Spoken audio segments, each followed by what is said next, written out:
Hello and welcome to Black and Gold Happy Hour Sports Talk. My name is Mike Florak. I'm here with Coach Mike Haney, his son Santino Haney of Steubenville High School. We're going to talk about our usual Black and Gold experience here with our fans. We appreciate you all joining in. We're also going to talk about the two great seasons that Santino has had back-to-back in basketball and then football again, just finishing up this past weekend. And we start off with, of course, tonight, or actually tomorrow, we're starting with the Penguins. It's hard to say games are huge in November, but they play the hot Buffalo Sabres, and the Penguins have slipped down to 8th in points in the Eastern Conference with 25 points. There's no such thing as must-wins in November. This is going to be a very important game on Wednesday night for the Penguins against the hot Buffalo Sabres.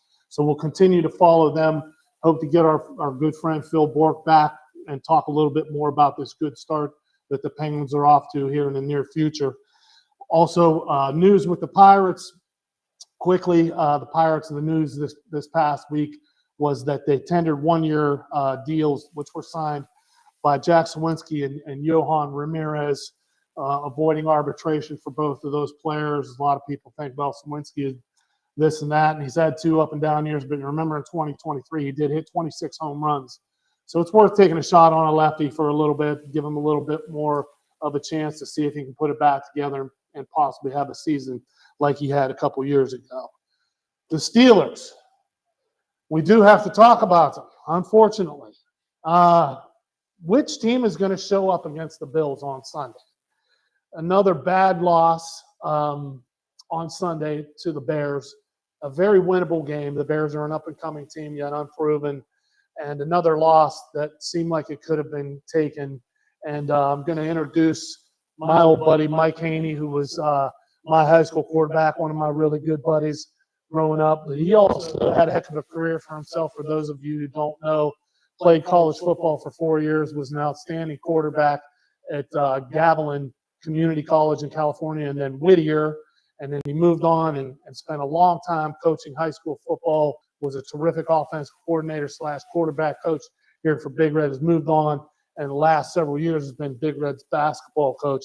But you still got that football blood in you. I know you're still watching. What did you think about that performance of the Steelers on Sunday, buddy? Wasn't very pretty. It was kind of ugly.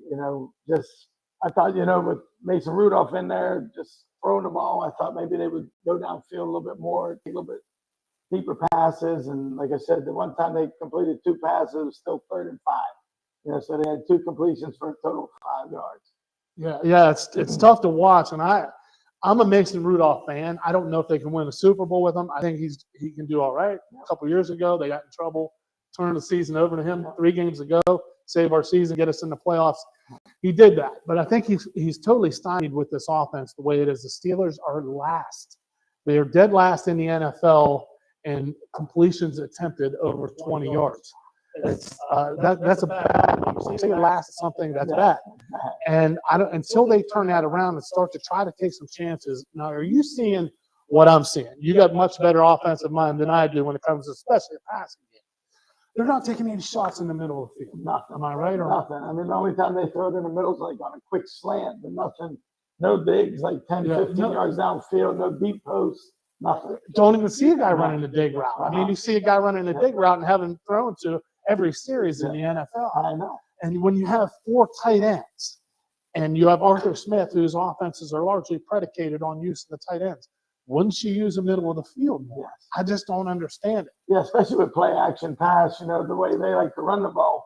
Linebackers step up, you can sneak that tight end behind them and, hit it right in the middle. So especially if you're starting 3 outside linebackers were not playing. Yes. 3 linebackers were not playing for the Bears. Yes. And they took no advantage of that, not even an attempt to do that, which is puzzling again. And it goes back to we try to stay positive here on our Black and Gold Happy Hour, but it's tough when you're watching Coach Tomlin's teams do the same things over and over again.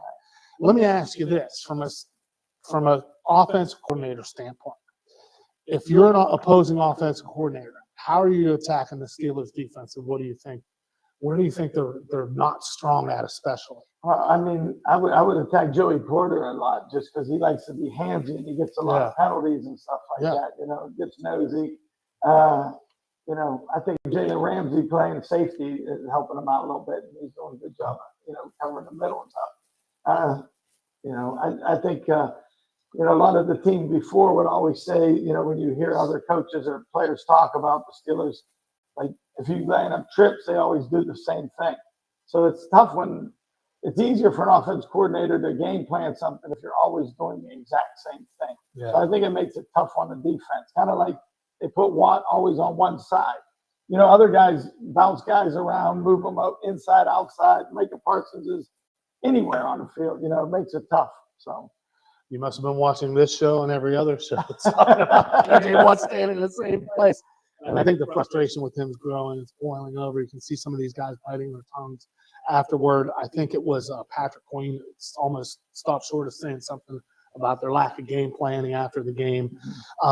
Whatever happens from here is going to be interesting because now they've fallen out of first place for the first time and into second place. So if the playoffs started tomorrow, they would not make it. They're going to have to put on a run here. The only two easy games they have left are the Dolphins and the Browns. Well, or I shouldn't say easy. There's no easy games in the NFL. The only teams that are having really bad seasons are the Dolphins and the Browns. Sunday, they've got Josh Allen coming to town with the Bills. That could get ugly if they don't shore some things up defensively. Then they also have the Ravens twice, who are playing really, really well. playing good now. Jim Harbaugh, one way or another, he gets them going. John Harbaugh. John Harbaugh gets them going one way or another at the end of the season. I don't know how they do it. But the Steelers are going to have to change some things. Philosophically, they just don't make adjustments. This is another game where they lead at halftime 21-17 and come out just totally flat in the second half. I thought the game turned on, and you've a high-ranking coordinator position. You're talking about these things. I thought the game turned when the Steelers had two consecutive possessions that they forced turnovers, including the strip sack by T.J. Watt that was recovered by Nick Herbig for a touchdown, and then subsequently they take the ball down the field, and they have a 4th and short. And I was screaming, kick the field goal. You got your best ball. Right. No he's doubt. the best player because he's the right. best kicker in the league. Right. I mean, not that they don't have other good players, but he's automatic. Yes. Take the points. That would be 3 consecutive drives in a row, reeling off 17 straight points. The Bears, confidence that they're one of the giants of the NFL yet. It's right there. And I think if you take the points, especially on the road, and now you're on a little bit of a roll and you've got them on their heels. Now they're a 2-score deficit, and they've got to start thinking about coming from behind. That's just where I thought another decision that was made by the coaching staff was like, oh, what are we doing here? But I'm going to keep rooting for them. Are you? Oh, definitely. How about you, Santino? Who's your team? I like the Steelers. You're a Steelers fan? That's great. Yeah, we're glad to hear that. But going to shift some gears now here, and we'll always talk about Steelers, Pirates, and Penguins. That's one of the main thrusts. But I thought it'd be interesting today to talk about one of the tri-state area's outstanding athletes, Santino Haney. Just was named the All-Eastern District quarterback here at Steubenville High School, coming off an outstanding 9-3 season. And I say outstanding because he started off the season 0-2. And tell us, what was that like? What were you guys thinking? Because everybody in town said, "Oh, this is it. Big Red's had it. Now it's starting to crumble." And we were talking about, I host a radio show also. We said, "Don't sleep on me," And I said, "Don't sleep on Santino Haney. They're coming back." I said, "I guarantee it." You guys made me look good, so thank you for doing that. But what was the move? What were you guys saying? Coming into the season, we obviously knew the first 2 games would be difficult. Yeah. Coming with Ursuline and then defending Final Four. Ursuline, they were Final Four. Yeah. And just knowing the task we had with our hands, and it was difficult. We put up 7 points in 2 games. Can't really do that offensively. I don't even think we had 100 snaps of offense in the 2 games, and it's hard for the defense to play close to 200 snaps of defense and not give up any points. Sure. But then I think the turning point was the second half of the Mooney game, and we came back down 14. I just think that was our momentum. Yeah. And that kind of galvanized your team. And then you had a couple other comebacks, right? The first playoff game was a comeback. Or no, were you guys ahead? 2 weeks before that. It was Okay. Canisius. Canisius, we were down 14 nothing. Then we were tied This it is the up last 14-14. game of the season or This was game 9? week seven. seven. Yeah, week 7 Okay. or 8. So the playoffs are close to in jeopardy at this Yeah. point. You have to come back in this game too. So we were down 14 nothing, came back 14-14, and went down 14 more. They were up 28-14, and then we came back, just kept fighting. And I think that was the story of the whole season, just to keep fighting. It's like we were never out of it. And then at the end of the game, there was a 4th and 20. We got a few penalties, and we lost it down. It was 4th and 20 with 40 seconds left in the game, and we capitalized and got the first down, and then we ended up scoring and winning the game. Yeah, you threw a almost miraculous pass. Does that pass and catch have a nickname yet, or is there no one breathed any life into that? We'll have to go back and look at the film and see if we can name that, because that was one of the plays that saved the season. And congratulations to you. But anytime that you start 0-2 and you face that kind of adversity, and then you make this a 9-3 season, go to the playoffs, have a great win in the first round, it's a successful season, no matter what anybody says. You're not going to win a state championship every year, not going to win a Super Bowl every year, whatever it is. But when you fight back like that and the odds are against you, there's something to be proud of. And I'm sure you guys are taking a lot from that. I'm sure that's going to resonate with you as you move on now. No rest to basketball, which you have even more accolades from: twice all district last year and your freshman year. So now moving into your junior year here, what can we expect from this team that you guys have? Although we lost 2 seniors, Aiden Davis and Will Taylor, they really helped us out last year. What did we get? 21-4. 21-4. Outstanding season. Went to the regionals and was one of the best seasons Big Red basketball has ever experienced. And to try to come back after that is going to be a tall task, but you guys have a lot of experience. How is the experience in football, especially like with the odds against you in the beginning? How do you think that's helped your confidence?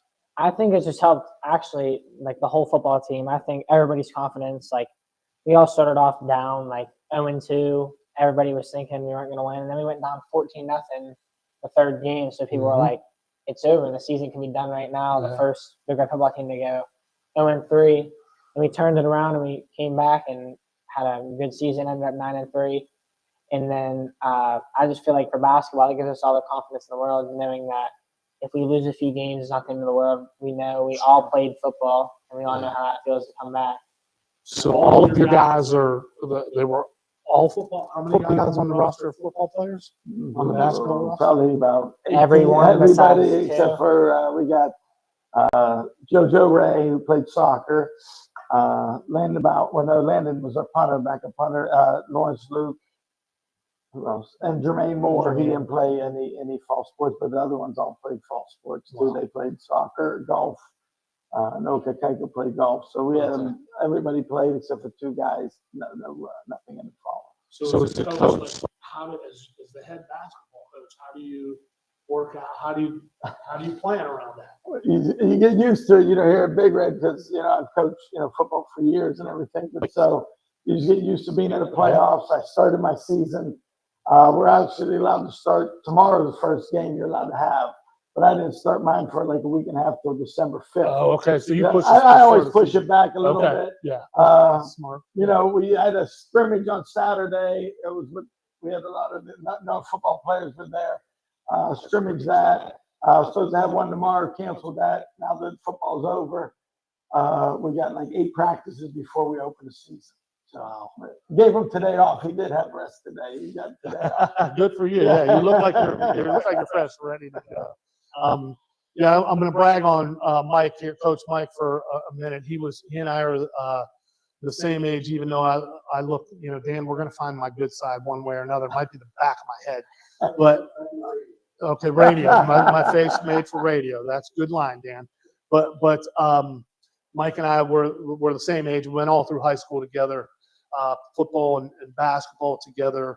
He was a tremendous, all the stories, a tremendous two-sport athlete. Himself was a quarterback, and then one of Catholic Central's all-time best quarterbacks in the Catholic Central Hall of Fame, and also our point guard. So he was leaned on pretty heavily, and that started junior year basically when you were the point guard. And I don't think any of the rest of us on the whole team could even dribble. So you weren't allowed to come out of the game. But that two-sport experience, do you ever as a coach say, God, I wish these guys were here? And then you think like, well, I wasn't. I was playing two sports myself. Do you ever? No, I never do. I always say, hey, enjoy high school, play as many, sports as you can. And that's the nice thing about being here at Big Red. All the coaches work together. Nobody's trying to, pull someone from another team or anything. So, and I know like now that we start basketball and I love playing basketball. I used to play all summer, all the way till football season. Actually, the game started, and I would stop and then go right into basketball. And, it takes about 3-4 weeks to get your handles down and get in shape. So, like, I know what they're going to go through, and, you see it like dribbling, and guys will dribble the ball out of bounds or throw a ball away. 2 weeks they won't. Yeah. And I always remember, like, hey, you got to be patient. They haven't had a ball in their hand for a while. So, yeah, that's a good point. I do remember, like, when we were juniors, coming right out of football, and then we had to, I think the first weekend we had a scrimmage, if I recall. But I didn't feel like you and I lost because we had been playing together since freshman year.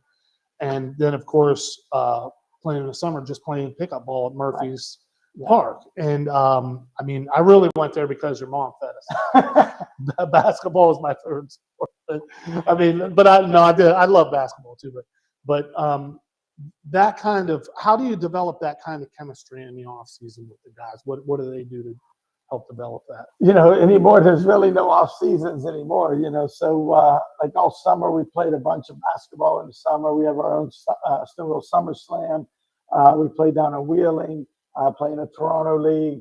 Went up to this Midwest Live up in Sandusky, that new facility they have. Played some of the top teams around and stuff like that. Nice. So, and a lot of our players actually play AAU now too. That helps, even though they're not as a team, but it's just their skill level is getting better and better and stuff. So, talk about your Summer Slam program. That's becoming really, really well known back here in the Valley. It's a big thing. Big thing. It's this year was the 36th year of it. Ray Sachs started it out. You took over how long ago? 18 years ago. 18 years It's ago. my 18th year as the head coach. So 18 years ago, I took that over. What all does that involve, Coach? We have 20 teams come in. Some are local, some from far away. We get hotel rooms. They spend the night and everything. So it's a 2-day tournament. What facilities do they use? We use Harding's gym. We use both our new and old gym. So it's all in Steubenville? It's all in Steubenville. Okay. Yep, we do that. Good thing for the economy too, right? Great for the economy. I know a lot of people. The Ville, Naples, they sponsor us. The Ville sponsors us, and we put things out there. Malta's Pizza sponsors us. So Maz gets a bunch of people going down there ordering pizza, and people walk down to Naples to eat and stuff. They all want to go see where Dean Martin ate before and stuff. Yeah. So those are the top few businesses on your NIL list. But that big news, what did you guys think about that coming out just a couple of days ago in Ohio? I think it's crazy.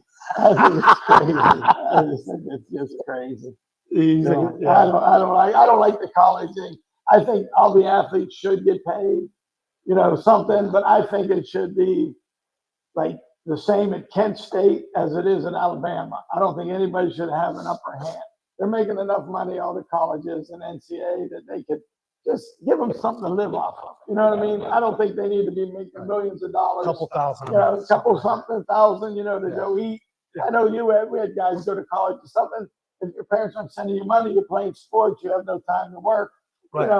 That's kids right. are going to movies or going to eat Chipotle, and you can't go because you don't have no money to buy. I don't think that's right.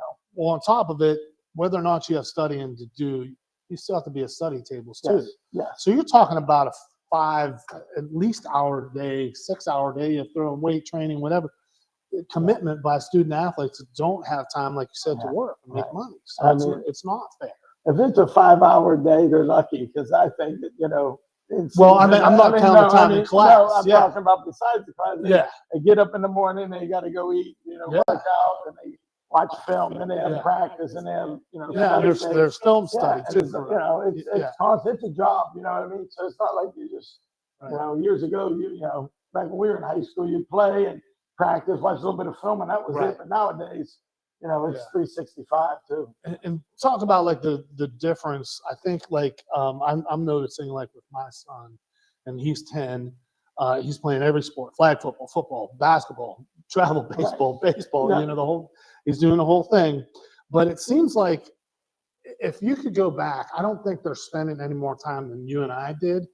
Just everything's structured now. Yes.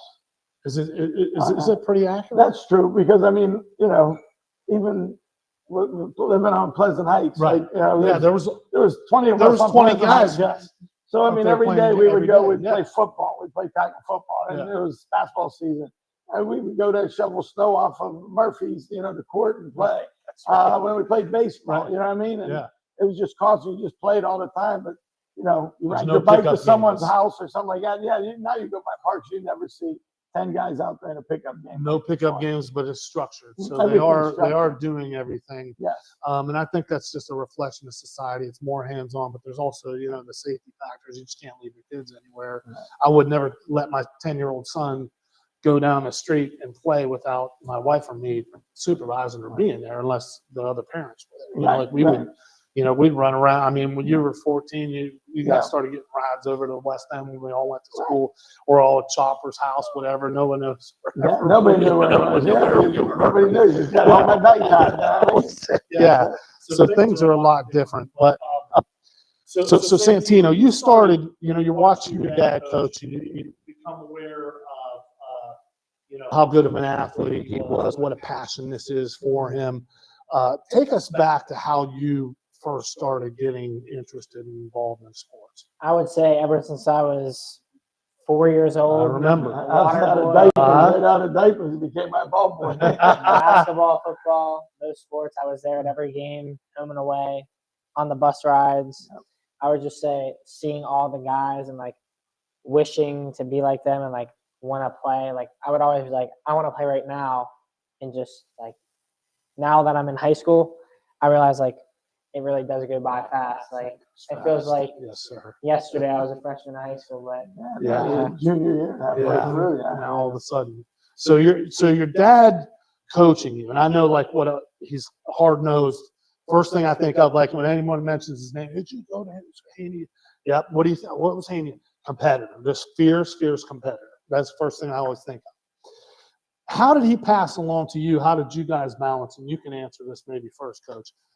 How did you balance the father-son relationship compared to the coach? I mean, it was pretty much meld together. It's kind of together, but I mean, my thing is, you know, that like you said, I'm like hard nosed about stuff, but I just like to see people hustle and play hard. You know what I mean? So if you don't play hard, don't hustle. Yeah, that was you. I got problems, and you know, people say, "Well, coach don't like me." Well, I don't like lazy. You know, anybody's lazy on the court. You know what I mean? So. He's always worked hard, you know, from AAU on when he was, you know, second grade edge basketball. We started his first grade year. He always played hard. You know, he made dumb mistakes. I would yell at him, you know. So that's all always. But you know, as long as you play hard, I can live with everything else. Yeah, that's hustle. That's a great philosophy. And share the ball. Share the ball. Don't be a ball hog. That's fair. You know, play hard and not give the coach any problem. Be a leader. You're looked at as a leader. You know, you're a guard, you're the quarterback, just like your dad was. So those are leadership positions. You're calling out all the plays. From your standpoint, Santino, what's the discourse like? Do you ever say like, "Dad's on me again," or whatever? You know, or it's my dad. I gotta please my dad. I gotta please my coach and my dad. Now you got a double whammy because you got twice as much expectations on you. How do you feel about those things? I would just say, like, growing up, I always saw how hard he was on, like, the best player, like who it was, like Chris Smith. He was one of the best players on that team, and he was always really hard on him. Like I got to see how hard he was being on him, and I was like, that's what it's going to be like whenever I get in high school. Like he's going to be harder on me because I'm his son and all that. But just knowing that no matter what, if I just play hard, I mean, all you can do is play hard. Shots won't fall sometimes, but just knowing that I tried as hard as I could, just knowing that. Sure. Yeah. Mhm.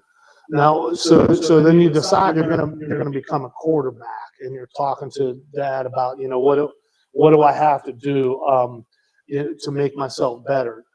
Was there ever a time where you felt like he was pushing you too hard, or you wish he would push you in a different way because you're his son, and it was just different than having one of the guys on the team?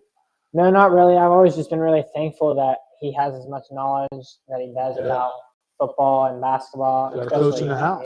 Yeah. Yeah, that's awesome. Because I've got this thing where my son, I'm coaching him in flag football and baseball and everything, and we got to a point when I told him, he started asking questions when he was 7. I don't know where this came from, but he said, "Oh, I want to play in college. What do you want to play?" "Oh, I like football and baseball." Okay, well, I'm going to tell you what you need to do. Right.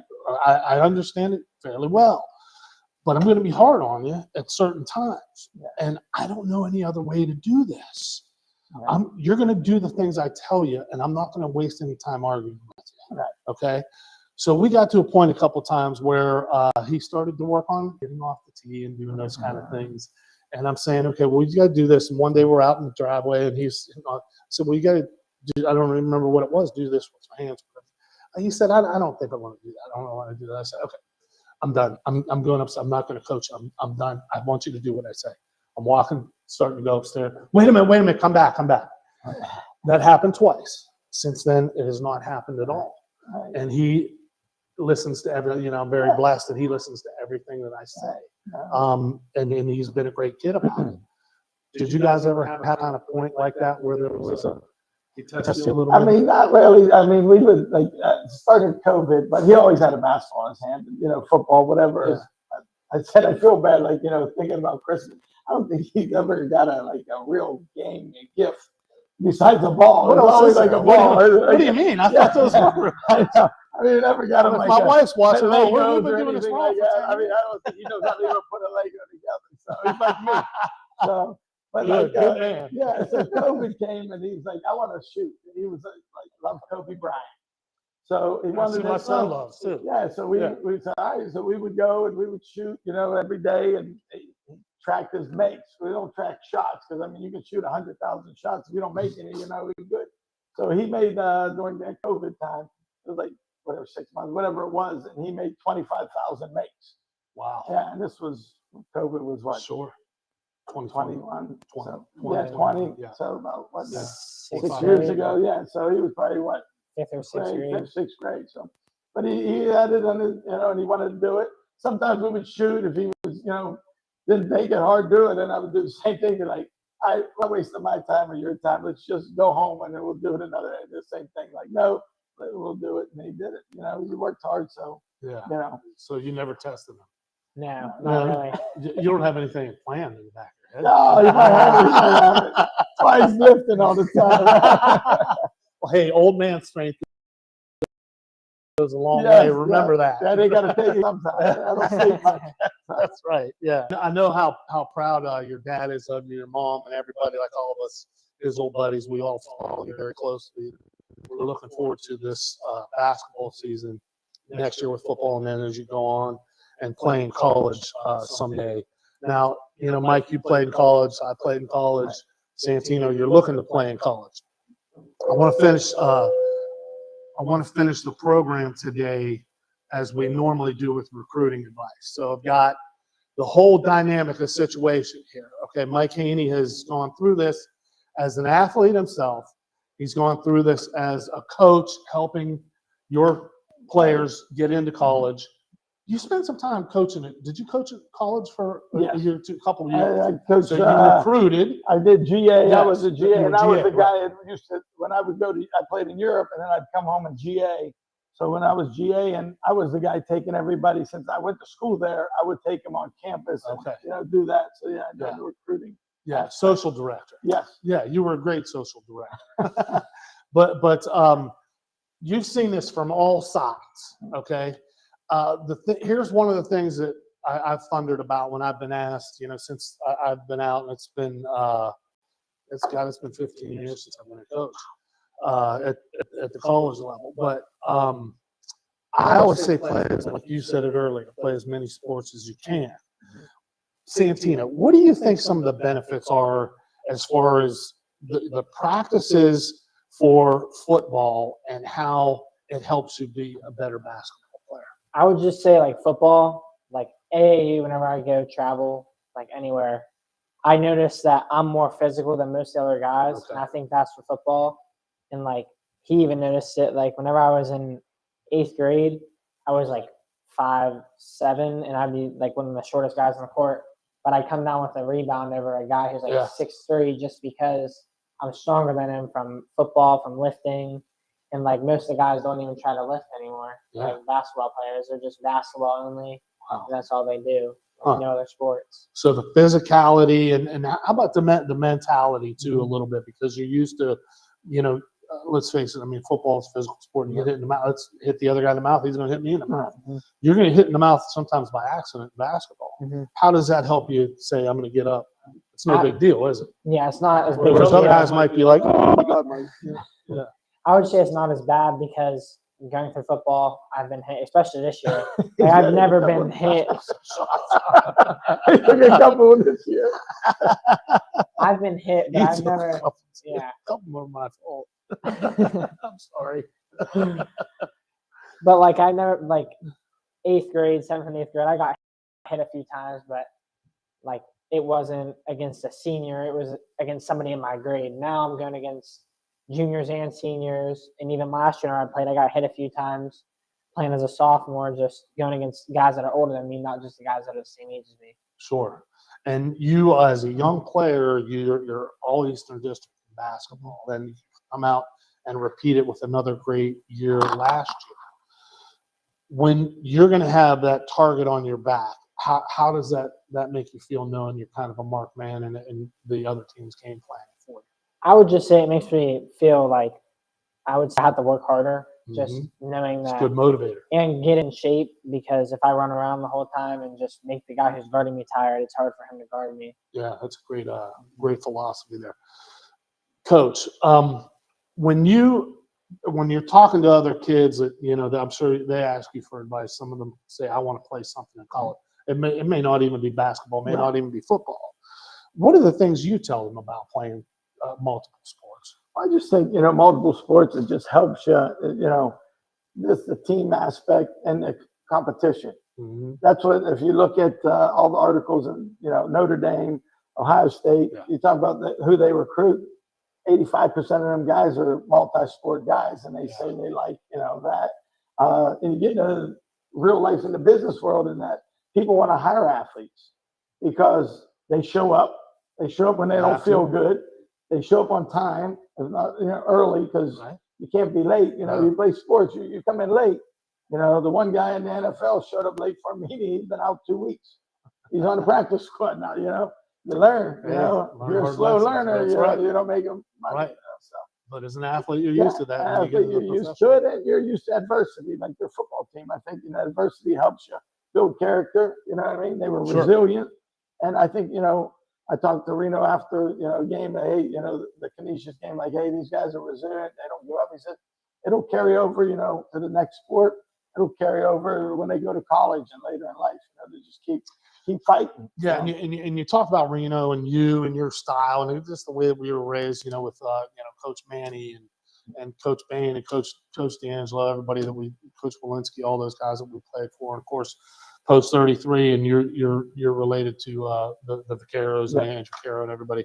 It was discipline, and you better be able to take criticism. Oh yeah. Like how important, and it's constructive criticism, but a lot of people can't take that. Right. When you're a two-sport athlete, you're in so many practices, you're bound to get criticized. You're bound to fail because you're just doing that many reps and going through that many practices. Talk about how those guys are a little bit more, wanting to get better, wanting to have some feedback and criticism. Right. I mean, guys who want to be great take the criticism. You know what I mean? Right. They want to learn. They want it. Average player, below average players, they don't like the criticism. It's someone else's fault. They point at someone else.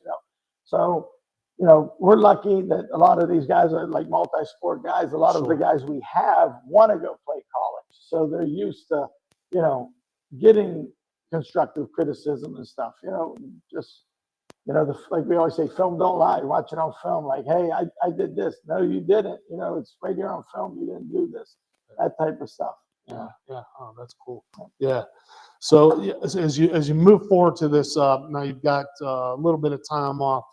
I wouldn't say off. You're going to be back at practice tomorrow, refocusing on this year, this basketball season, hitting the ground running, expecting to have another great year, turn over again in the fall football, and then a senior year in basketball. Finish the sentence for me. I'd be happy with my high school career If we won a state championship or even a regional championship, just I think like we all want to win. In this year football, made it to the regional final, got met with Watterson, who is probably going to win the state championship in Division III. Yeah. And then I think basketball last year, we all had that bad taste in our mouth from partly. We didn't really give him our best shot. We had 2 days off, but one day, but Played Sunday night and Tuesday. Yeah. But I just feel like adversity. we want to win a championship, no matter what it is, regional or state. And then what, Santino? What would make you happy after that? Going to play college basketball or football, whatever opportunity I get. Keeping your options open, very good. You know, you never know what's going to present itself, and you never know how you're going to take off in a certain sport, or a coach is going to take a liking to you and just say, "Man, this is my guy. I want this guy for whatever." You know, whatever it is, and I just applaud you guys for the relationship that you have. It's been very much fun to watch you. We're looking forward to watching this next year and a half, and you guys are doing a great job, being great examples. And now you hear it here, because we give this recruiting advice at the end of the program. Play as many sports as possible. Keep playing. Stay active. You have taken how many days off since football? This is before you started basketball. One. Okay, so you get 1 day off. And on Thursday, you're going to eat some turkey, right? Yep. Okay. Okay. So you get maybe 2 days off. No, we practice Thursday morning. We only got 8 days. Well, We only got 8 days yeah, for our first okay, you game. gotta So run that, everybody yeah. else been 30 days in, so we got to catch up. You fill it back up with pie and turkey, That's right? all. So take that to heart, because we always talk about our, you know, what can you do to further yourself if you want to play at the next level, because many kids that play at the high school level start to think about that, but it's only 7 to 10% that get a chance to go on. It's like 3%. Yeah, well, I mean, level. that actually try to play. Oh, You know what I mean? right, Yeah, right. yeah. So those opportunities are there if you try to go after them.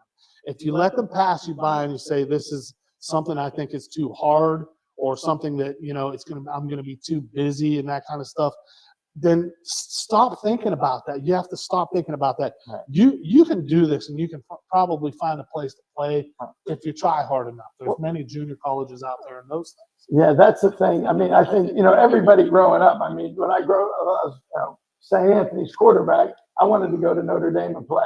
You know what I mean?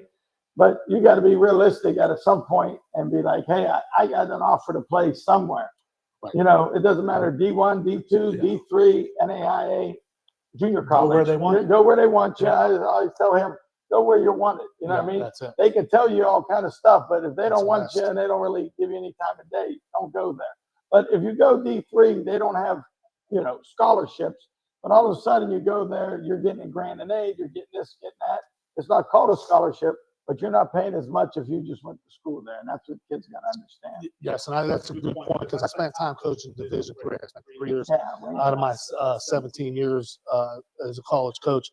I spent 3 years at the Division III level, and I could advocate with our admissions people, say, hey, we need to trim a little bit more off this price tag for this guy, because I really want him. And they would work with you. And you have to have that coach advocating for you, because if the coach has a voice and he is respected at that institution, they'll be able to work that way. There's no doubt. And whether it's the best thing you said, I think it was the best thing anybody said on this show.